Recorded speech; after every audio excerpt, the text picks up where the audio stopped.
Welcome to the We Are Wake Tech podcast with your host, Wake Tech President, Dr. Scott Ralls.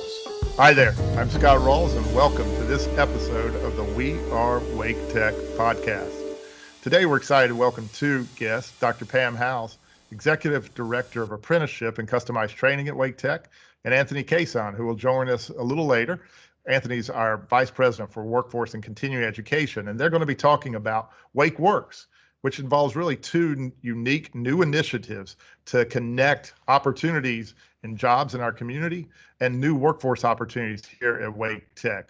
WakeWorks Apprenticeship is an exciting effort catalyzed and supported by the Wake County and our Wake County commissioners to spread apprenticeship opportunities throughout our county, and WakeWorks Propel, a new short-term accelerated opportunity where individuals can get free access or low-cost access to short-term accelerated programs to propel them into the workforce, into new opportunities. But first, we're going to start this conversation around apprenticeship with Pam Howze. And Pam, thank you for joining me today.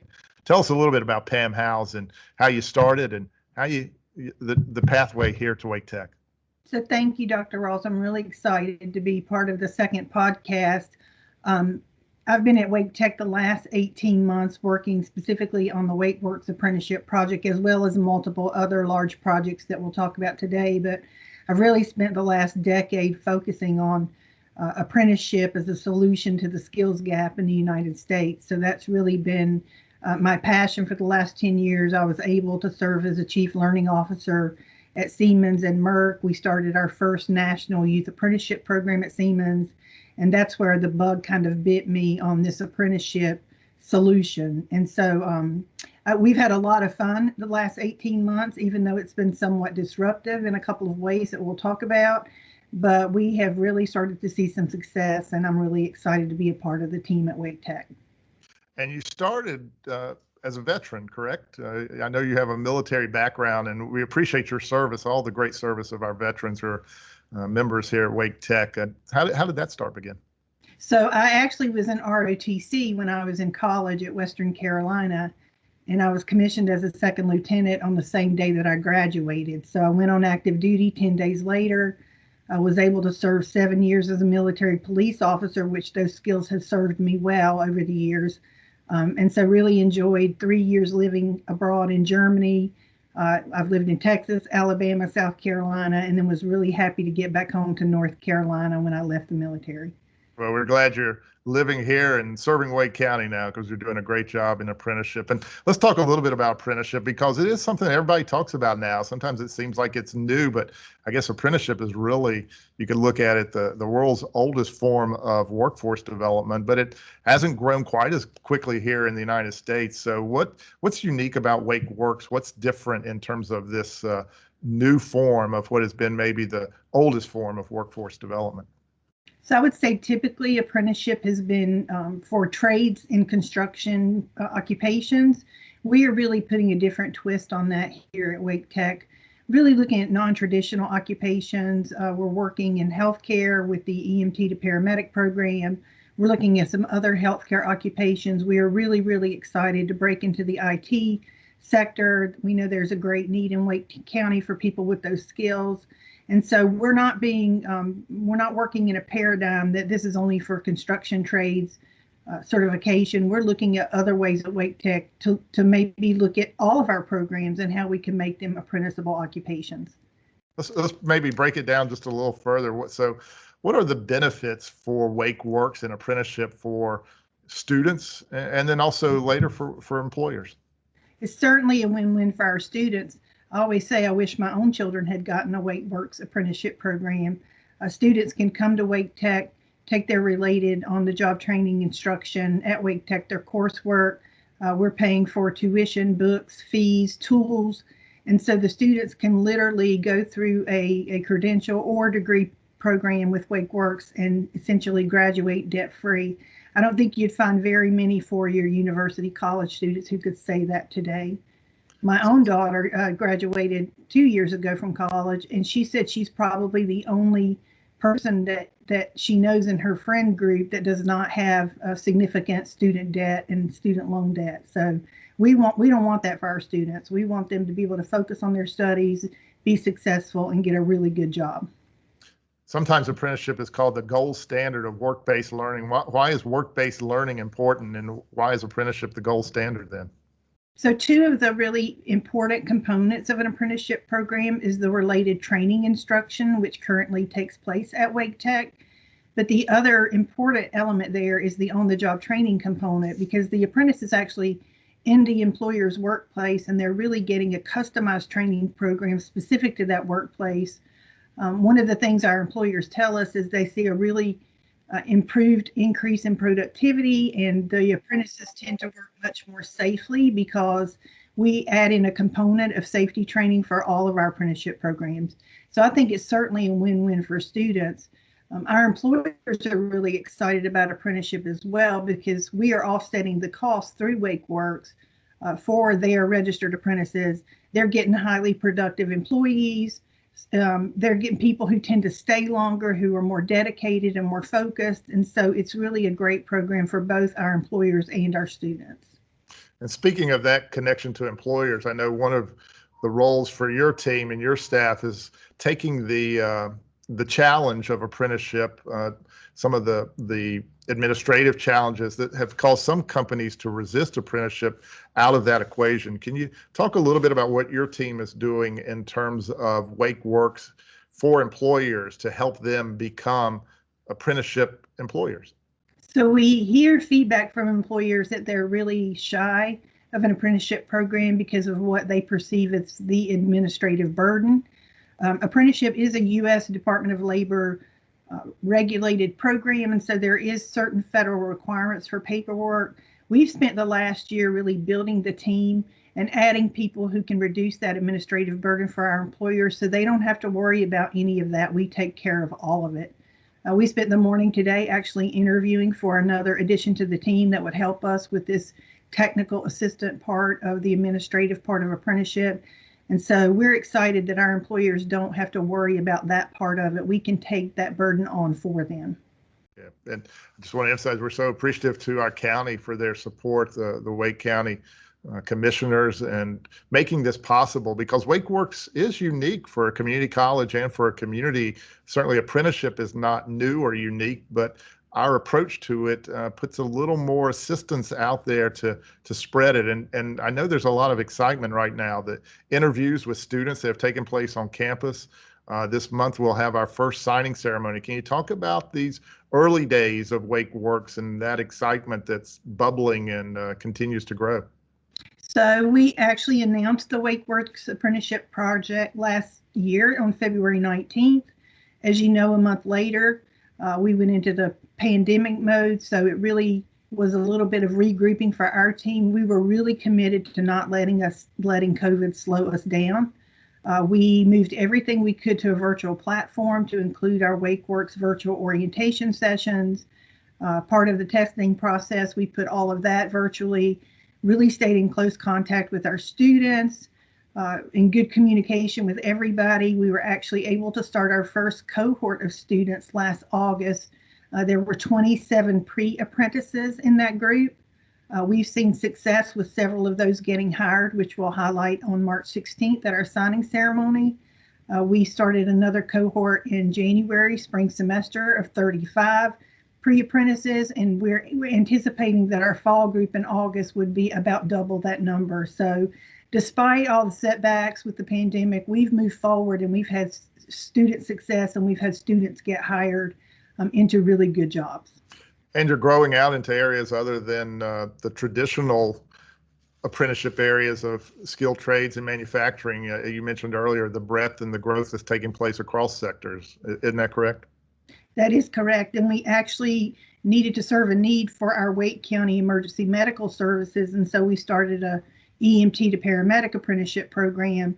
Wake County told us this week that they've hired 6 of our pre-apprentices from our EMT program. And so we're really excited to see success, but to really help our employers to fill the jobs that they really need to fill.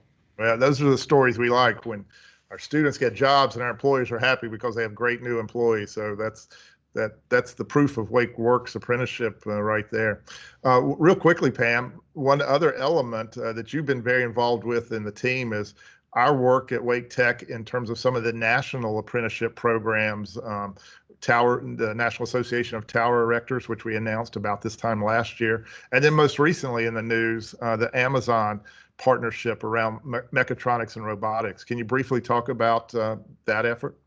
Both very exciting initiatives. We're going to keep pursuing these national partnerships, but specifically the Amazon project has been a really huge undertaking for our team. We've built out a 28,000 square foot expansion that's in process right now at our Beltline Education Center. We've invested $1.8 million in equipment, both for the Amazon project and our WakeWorks projects.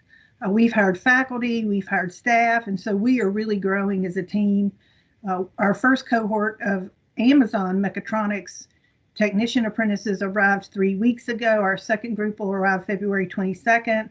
And so we're really excited to get that project rolling and plan to host about 120 apprentices for Amazon this year through December. So a lot of really exciting expansion, taking place at Wake Tech to support these initiatives.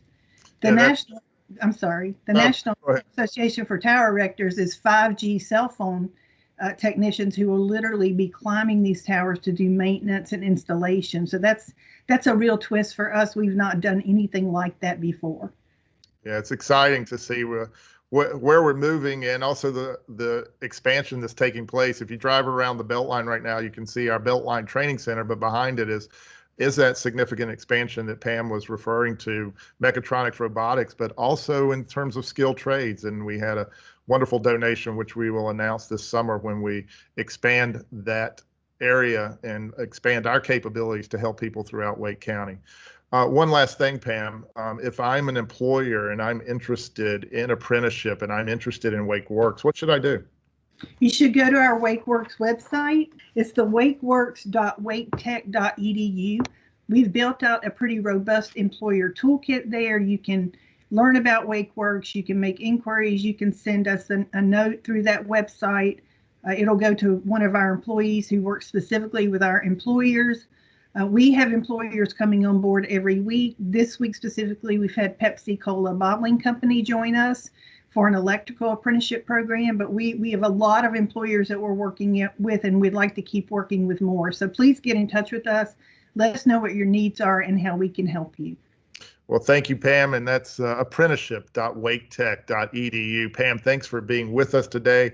I know you're always on the scout for more employers to provide more opportunities for people throughout Wake County. We're fortunate to have joining us now Anthony Caison. He's our Vice President of Workforce and Continuing Education at Wake Tech. And like Pam Howze, Anthony's career started in the military. He's a veteran. We're so proud of our veterans at Wake Tech. But unlike Pam and unlike myself, he's been here for a long time. He's been part of the growth and a pioneer here at Wake Tech. Tell us a little bit, Anthony, about your beginnings, but also how you came to your role here at Wake Tech. Good morning, Scott, and thank you for that introduction. Yes, I am a veteran, in the Army veteran, and we can go back and forth on that, but I think Pam is an Army veteran as well. But yes, I've been here at Wake Tech since 1997, and my whole career has been in workforce continuing education, working with non-degree students. So I've seen a lot in this area, seen a lot of growth in Wake County, and working with students and getting them into the workforce and in various capacities, whether it's working with businesses or just getting students into their career pathways to make them successful in their career endeavors. So over the course of that time frame, also working with public safety and training in that respect. So over the course of that time, and I've been in this role since 2013, so been able to have more of an impact on students in that capacity. So it's been a wonderful journey since I've been here at the college. Well, let's talk about the newest opportunity. Now, first, a lot of folks would not realize, but most of the students at Wake Tech are in our non-degree programs. We have about 70,000 students, 40,000 in various non-degree programs. And the newest opportunity this year is a program we're calling WakeWorks Propel. Anthony, can you describe what is WakeWorks Propel? What makes it a little different in terms of the opportunity for folks who are out there? Yes, Scott. So WakeWorks Propel is a wonderful program. This program is actually funded from the Governor's Emergency Education Relief Fund scholarship. The purpose of this scholarship from the governor is to provide scholarships for eligible community college, workforce continuing education, or non-degree students, as you said, that are pursuing high demand workforce training programs within identified workforce pathways that lead to a state or industry recognized credential. So it's a fantastic opportunity for students. And these scholarships that we have, they are awarded, they're based upon student need, local industry needs, the cost of the course, and up to a maximum of either $750 per course or the cost of that course, including additional supplies and equipment that may come along with that particular class that they're taking. And these scholarships, so in essence, they cover tuition, fees, books, supplies, credentialing exams for students that are enrolled in our approved programs of study. And talk a little bit about what these pathways are, because I know they're in 5 sectors designed to be sectors of demand where jobs are available right now, and the programs to provide the training and the certifications to help students and people in transition right now to get those job opportunities. So can you talk specifically about some of those pathways? Absolutely. So Scott, we've identified 5 career pathways to benefit students based on our local industry need. And I'll tell the pathways and talk about a few of the courses that make up some of those pathways. But we have the pathways of skilled construction trades. And some of those courses involved in that pathway are facilities maintenance technician, apartment maintenance technician, carpentry, or certified forklift operator training, as well as commercial food equipment repair. Our next pathway is healthcare, very popular. And the courses that make up that pathway are EKG technician, certified nurse aide, healthcare billing and coding. We have parts 1 and 2 for that program, medical terminology, as well as central sterile processing technician. Our next pathway, which is very popular, is our information technology pathway. Have 6 courses in that pathway: IT support technician, network technician, or software developer using Python, web programmer using HTML, cascading style sheets, and JavaScript, as well as our web programmer using Python and Django. Next pathway would be, Scott, public safety. A couple of courses in that program pathway is our 911 telecommunicator course, very important course, particularly here in Wake County, and our basic law enforcement training program. And our last pathway is made up of our industrial and manufacturing pathway, which includes bioprocessing technician, our mechatronics program, industrial automation, and robotics technician. So I think we have a very robust offering here based upon local industry need and demand. I like to say here at Wake Tech, we don't want to just be a part of an economic recovery with the pandemic. We want to lead an economic resurgence. And I think that's where Propel really comes in, because with the funding through the GEAR funding, that allows for individuals who have been impacted by COVID in terms of their jobs to participate in these programs that lead to valued certifications in the workplace with little to no cost. Can you talk about what that means in terms of that opportunity, how that's different than what may have been before with these particular programs?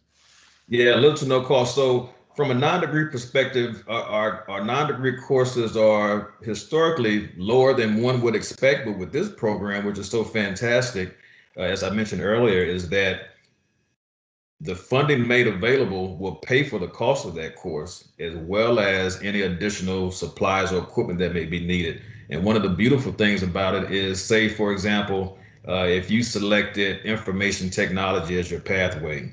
So we have 5 courses that make up that pathway. Each one of those courses leads to a industry recognized credential. But if you said to yourself, okay, I'm going to take IT support technician, that went well, got my certification, I'd like to go ahead and take network technician. And perhaps I may want to take software developer using Python after that.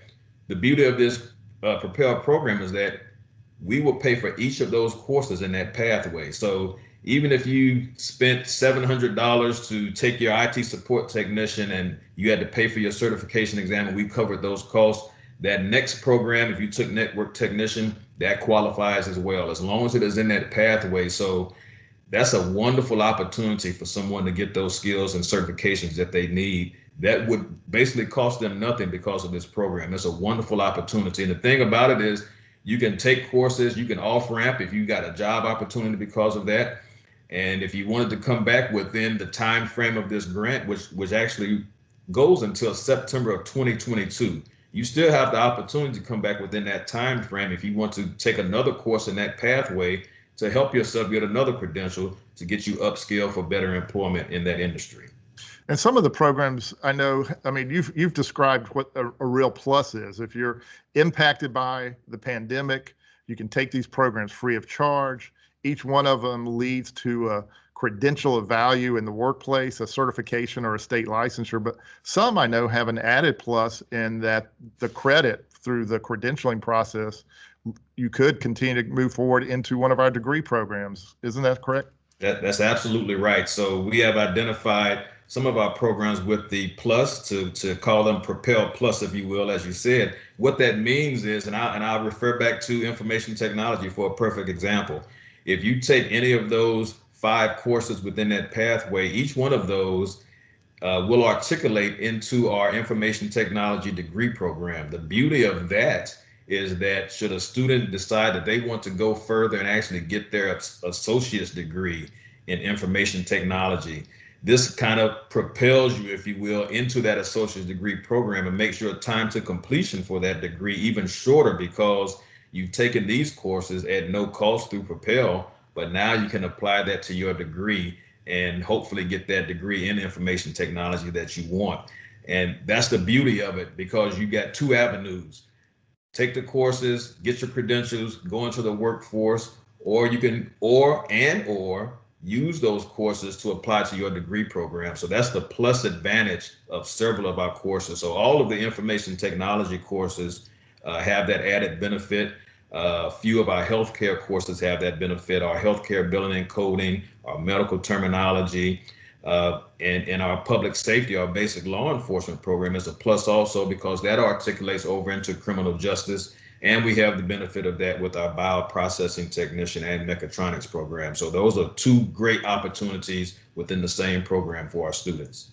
And I've been very proud of how you and the team at Wake Tech involved with this program has been so thoughtful in kind of putting it together in a way to provide maximum advantage for the students that are participating. One of the ways in which you've done that and watching this happen is in terms of the kind of program guidance, connecting it to career coaches and employment planning, and then helping students who would be part of these programs then connect to the jobs that are available out there in our region. Can you talk a little bit about that and what resources are available to help around the specific training programs themselves?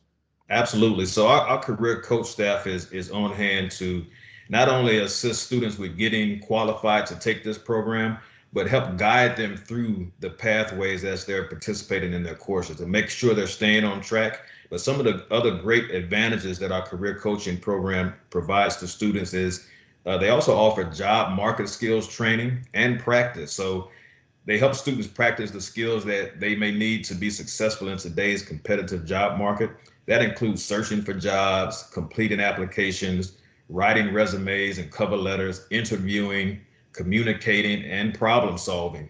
We also help with employer engagement. We've got a great partnership with NC Works as well as our Chamber of Commerce, not only to help connect them with employment, but to make employers aware of opportunities and that we are training individuals in these in-demand fields that they've told us about. And what that does is we connect them with local employers, career opportunities. We have panel discussions, mock interviews, and we even have industry tours that we do. Under regular times, we make visits, but we are also working on some virtual type tours with industries to help these students out. And we also offer through that program our individualized support services, Scott. And what that means is we also make students aware of potential other scholarships for other programs that may be interested in. But one of the important things that we do is we also make referrals for other challenges outside of the classroom that students may be experiencing while they're taking our programs. And the beauty of this program is that this is at no cost to the student. This is something we do for you because you are a Wake Tech student. You are in our programs, and we want to do everything that we can to make you successful.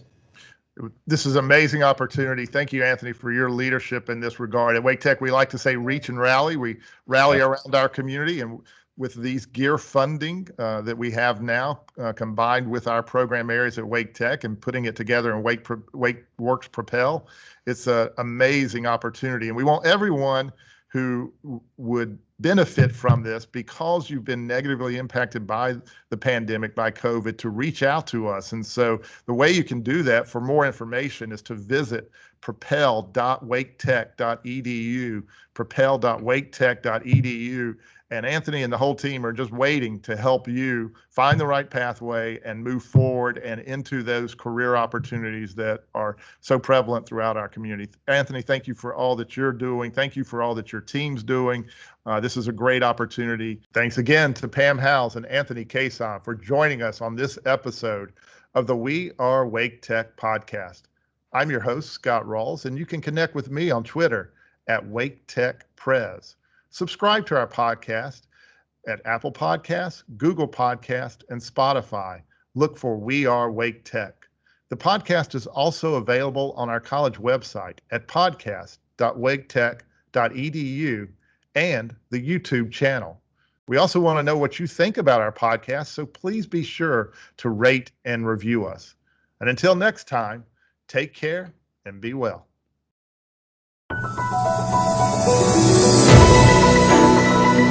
Hi, I'm Laurie Clowers, and here's your Wake Tech News Update. Spring semester is underway, and as COVID numbers decrease, instructional time on campus increases. Of course, strict safety protocols remain in place as Wake Tech carefully nudges toward normalcy. The college is busy preparing for its spring virtual open house scheduled for March 23rd through 25th. Register for the session of your choice at openhouse.waketech.edu. Attention high school students, the time to enroll in the Career and College Promise program is now. Earn college credit while you're in high school, tuition free. The enrollment window for summer and fall will close soon, so don't delay. Visit ccp.waketech.edu. High school graduates have a great new option to pursue a bachelor's degree. Wake Tech has partnered with UNC Charlotte on its 49er Next program. The co-admission program offers great benefits while you're a Wake Tech student and guarantees admission to UNC Charlotte upon completion of your associate degree. Save money, stay close to home, earn a degree, and then finish at UNC Charlotte. Not a bad deal.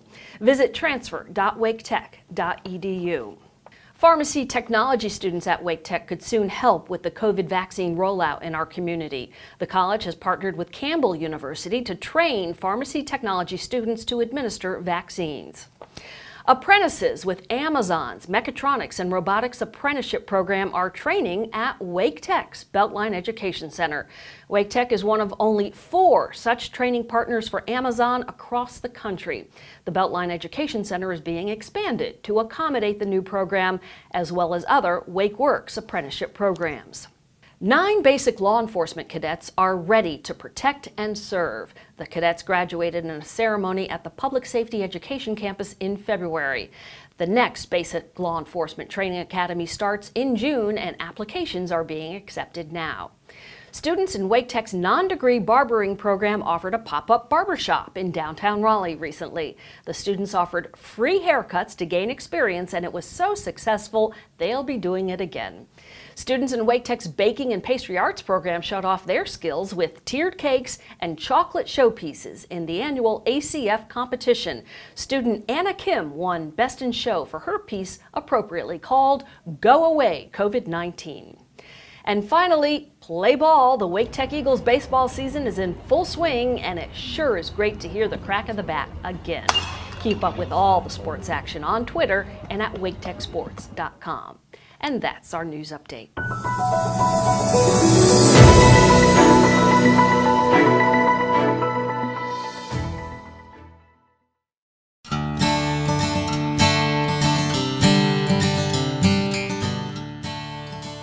My name is Chris Caison, and I'm the Health and Fitness Science Department Head here at Wake Tech. Unfortunately, with gyms now reopening, a lot of us are still a little uncomfortable going to the gym, so we're trying to make do with what we got at home. So my goal today is to show you a list of 4 stretches and 4 strength movements that you can do at home. These movements are only going to be done for 10 seconds or 10 reps, so it's easily capable to be done every single day. All right, so to start, we're going to start with elbows on a wall overhead stretch. So we're going to go to this wall over here. Your hands and elbows are going to be on the wall. Your elbows are going to be about head height with your feet slightly away from the wall. Next, you're going to lean your head and your chest into the wall, extending through your upper back. What this is going to do, it's called a reverse posture, whereas most of us, if we're sitting and typing on a computer all day, we get this rounding through our upper back. So by going against a wall and extending through our upper back, it's doing the opposite position of where we're currently sitting. And you're going to notice that's going to be a trend through most of these stretches. The second movement is called wall upward dog. What that is similar to the yoga movement, but it's going to be up against a wall. Okay, for this one, your hands are going to be up high, legs further away from the wall, and you're going to actually extend your low back this time. So you're going to have a rounding in your low back, and again, it's going to be a reverse posture of us sitting and typing on a laptop, where a lot of times we round at our lower back. So these stretches should feel pretty good and kind of allow us to stand more upright whenever we're not working. The next stretch is called a wall Peck stretch. So you're going to put your hand to your elbow against a wall, and then all you're doing is rotating your whole body and your chest laterally away from your hand, and you're going to feel stretch through your shoulder and your pec. And again, if we're sitting at a computer, as we get tired or more stressed, we start to forget about sitting upright, and everything starts to close. So with this movement, it's going to help open up our chest so you feel a little more upright. And finally, our seated hip flexor stretch. This one you're going to hold for 10 seconds. If you're only listening to this, you might want to Google this movement just because it's a lot more to explain. But you're going to grab a chair, move towards the edge of it. Make sure you don't have wheels on it. Okay, turn to the side. Your front leg is going to be at 90 degrees, and then you want your back leg to extend as far back as you can. Our goal here is to extend through our hips. So this is where your hip flexor runs. This gets really tight when you're sitting in flexion all day. So our goal is to open that up so that whenever we stand up at the end of the day, we don't just have a ton of stress right here, which is eventually just going to pull us forward, which is what we don't want. Like any good weight training program, you're going to start with your stretches, which we just went through. Since these are stretches, all you need to do is hold each of them for about 10 seconds. So 10 seconds, move right on to the next. Okay, in about 40 seconds, you'll be ready to go for your strength training. Similarly, these are going to be for 10 reps. So you're going to do individual movements at a time. The first one we're going to do is pull-aparts. If you were in a weight room, you would see something like this, which is a band, and you would pull it apart. If you're working from home, there's a good chance you don't have this. So we're not going to use that. And we're going to take something like a broomstick, a coat, a towel, anything that is firm and you won't be able to break. Okay, you're going to take a normal stance, shoulder width apart. Arms are going to be extended straight out in front of you, and you're just going to pull your hands away from each other, this way and this way. It's kind of like the opposite of a hug. You're going to hold it away from each other and then relax. Then you're going to pull again and relax. Okay, you're going to do that 10 times. Once you're done with 10, you can sit whatever you were using to the side. Next, we have chair squats. Similarly to standing and sitting from a chair, this is just going to be used as a training aid, so grab a chair without wheels. Stand just in front of it. You can put your hands in front of you, across, at your side. What I want you to do is slowly lower your body down. Once you touch the chair, in a controlled manner, stand back up. So slowly come down, tap, and all the way back up. If this is hard in the very beginning, you can go all the way down and sit. So go down to a seated position, catch your breath, and then try to stand back up again if you need something to help pull yourself up, whatever level you're at. Just try to get up to about 10 reps of these. Next, we're going to go to the upper body movement many of us have heard of, and it's the push-up. This can be modified in a lot of ways. You can go straight on the ground and go from your hands to your feet in like a plank.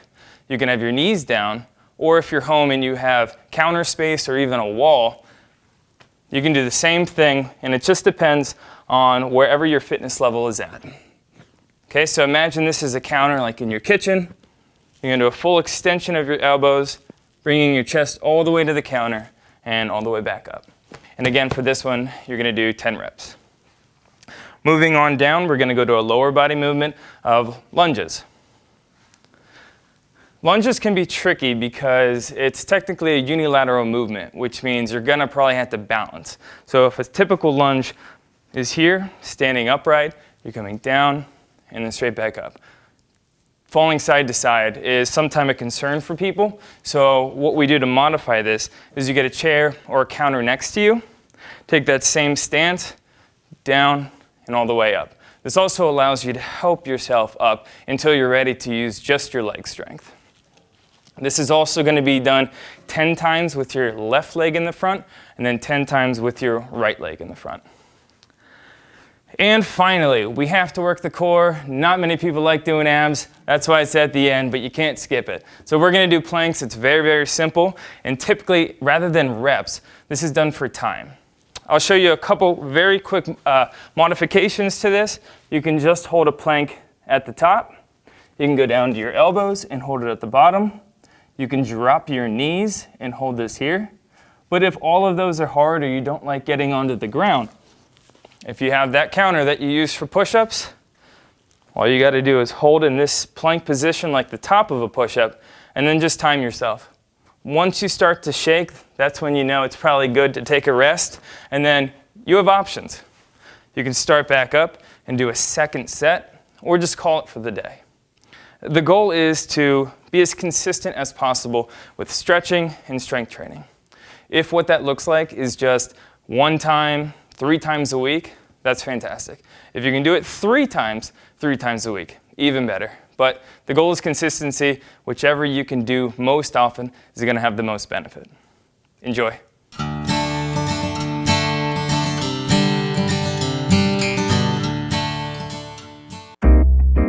Thank you for listening to the We Are Wake Tech podcast.